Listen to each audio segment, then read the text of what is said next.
All right, let's talk about some of the basics of drawing the face. I'm going to be working both with a pencil and with a Sharpie today to make sure that you can see my lines. I'm going to use a pencil for some lines that we're going to erase. I think I see something I already need to erase on my paper.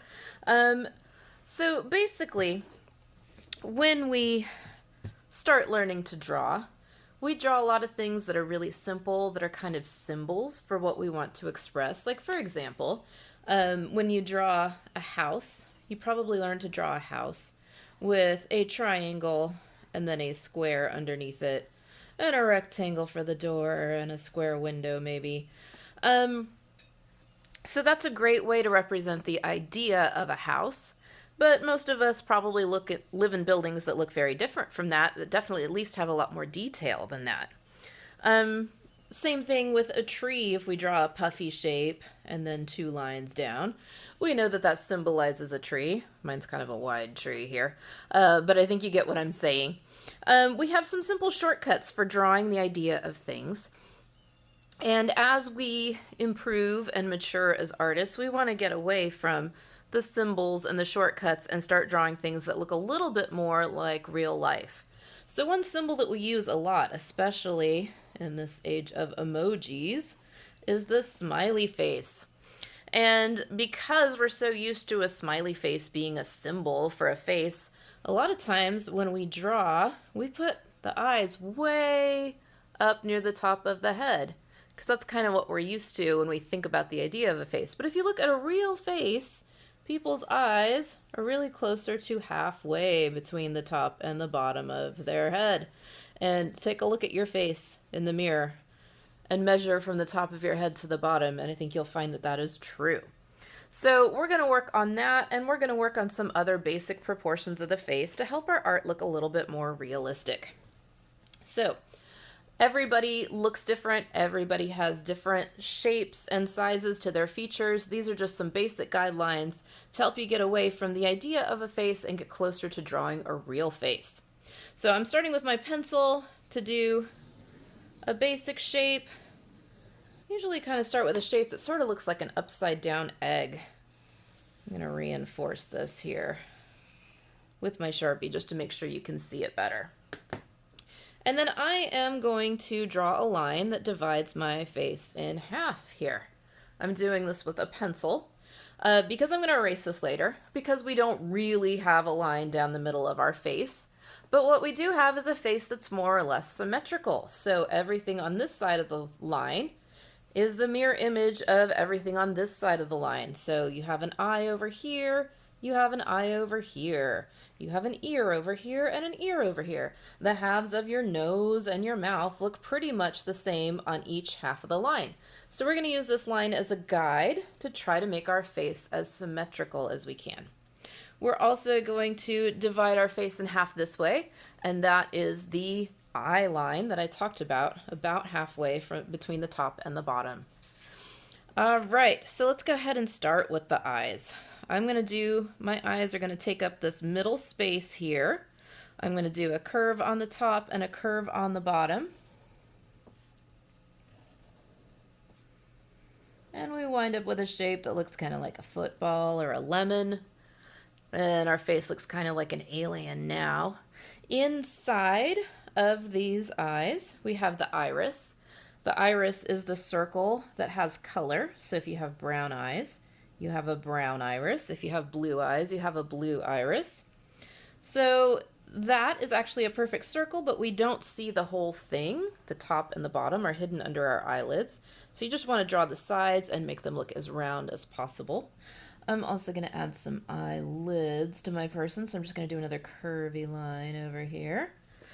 And inside of our iris, I'm going to draw a little circle that I'm going to leave blank. This for the reflection of light on your eyes to make it look a little bit more alive.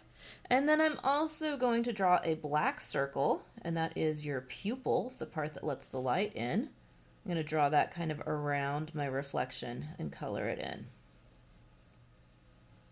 And then I'm going to add some eyelashes to my person. Now, again, talking about kind of basic cartoony eyes, we sort of have an idea that if an eye has eyelashes, that's a girly eye. Now, of course, in real life, everybody has eyelashes, but you can decide how much you want to emphasize the eyelashes. They're going to grow out of this inner curved line here. And you can make yours very thick or very thin. If you're using a pencil, that's easier to do. With a Sharpie, mine are going to wind up just looking kind of bold. All right, I'm going to take my pencil. I'm going to draw another guideline halfway between my eye line and the bottom of my face. And this is going to be for the bottom of my nose. I'm just going to do this curve right here. And then a couple little curves next to it. There's a lot of different ways you can show the nose. You can do kind of like I did. You can add in the nostrils. You can add in very lightly the bridge of the nose if you want to. If you want to add just one side of the bridge, you can do that also. I'm going to do some very light lines here to show where the bridge of my nose goes. And then let's do the mouth. Halfway between the bottom of the nose and the bottom of the face, I'm going to do a line, and that's where your lips meet.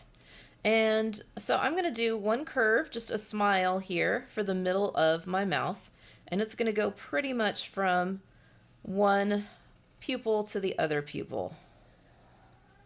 All right, now to finish off the lips, there's lots of different shapes you can do for lips.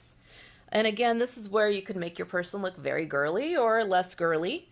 If you want to do bow-shaped lips, you're going to come up above this line, do a curve up, and then a curve down to the side. And then another kind of smile shape underneath. If you want to just kind of give the idea of lips, you can start with your smile and just do some very light lines above and below. Or you can do anything in between. And I just realized I made mine a little bit off of symmetrical here. I'm going to do the bow-shaped lips, but not quite as dramatic as that example that I showed. And I'm making mine I just noticed mine is a little bit sideways. Maybe my person's kind of making a face here, screwing her mouth over to one side, like people do when they're skeptical. So that was an accident, but it might wind up giving my face some expression.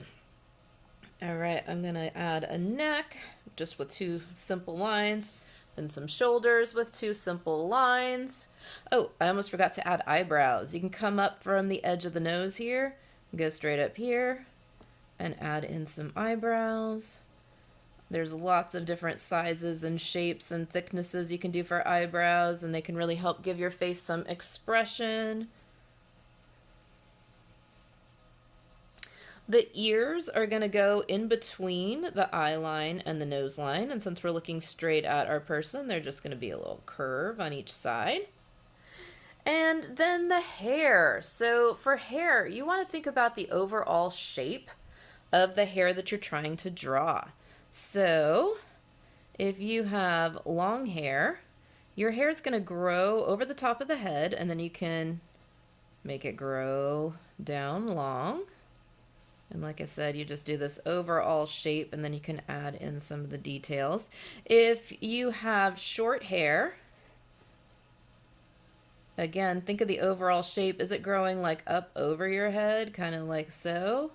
Does it grow up? And if you have short hair, it's going to be mostly on the top of your head and a little bit on the sides. Or does it grow down over your head? Like that. Maybe you have curly hair like the person I started to draw earlier.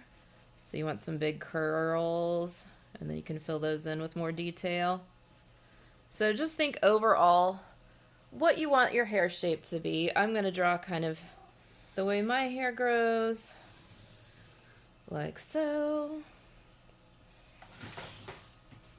All right, and adding the hair really helps to make your person look more like a person and less like an alien.